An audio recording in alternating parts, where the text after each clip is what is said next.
We're here at the Cape May County Zoo. We have snow on the ground. We have cold temperatures. Groundhog Day is around the corner for us. And for here in South Jersey, the Cape May County Zoo has their own little twist on the famous day that we have over at Punxsutawney, Pennsylvania. No Punxsutawney Phil here, but we're going to take you inside, talk to a couple of the zookeepers about what makes Groundhog Day special right here in Cape May County. She was the star of the show last year. This is an African pygmy hedgehog, and she is one who really wants spring to come early. She right now is in a very tight ball. She's nocturnal, and she also does not enjoy the cold weather, so she goes into a semi-hibernation.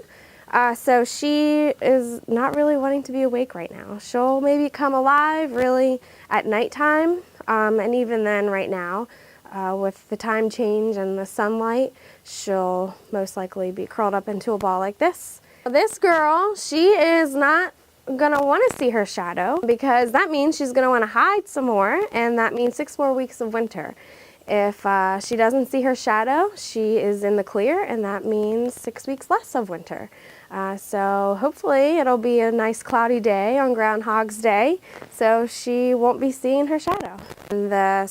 In the wintertime, she will have like a heat lamp on her to keep her a little bit warmer. She prefers pretty hot temperatures, so she stays in our reptile room where we have the heat on all the time, and we don't turn the air on in that room in the summertime. It stays nice and warm for them. In here we have a Patagonian Mara. We call him a KV for short. He comes from South America, but he can acclimate to the weather here in New Jersey. Just like our cats and dogs, they get a thicker fur for the winter time. And then we have a Australian animal. We have a marsupial. She is a redneck wallaby. Her name is Kiwi. Same thing with her. She does prefer warmer weather, but she can also acclimate to the cold temperatures here in New Jersey as well. We do have a heat lamp and a little hut here for them, so they do have a chance to get into a heated area. Their water is also heated, has a little heat lamp as well. And then we have a bunch of hay and Christmas trees to kind of block off the wind, and we pack them down with a lot of hay so they can snuggle in.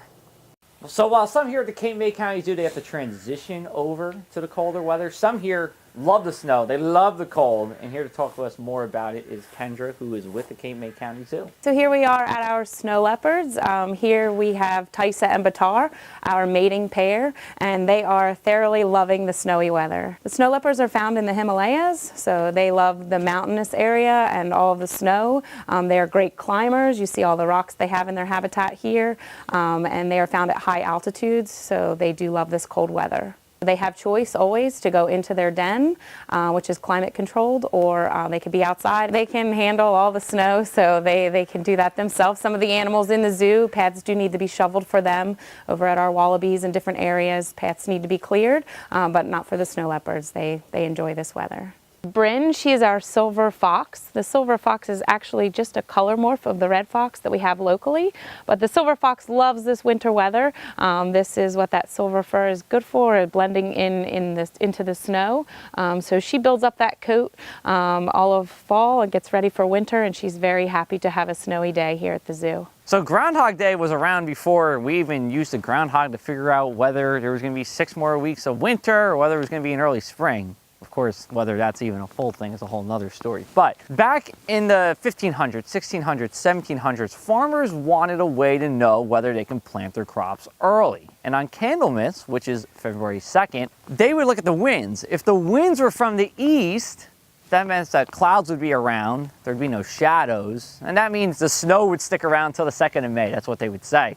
Then over time, that ended up developing into using a groundhog to tell us whether there'd be 6 more weeks of winter or not. And that's how Punxsutawney Phil came about. And that's how we have our own little South Jersey flair of Groundhog Day here at Cape May County Zoo.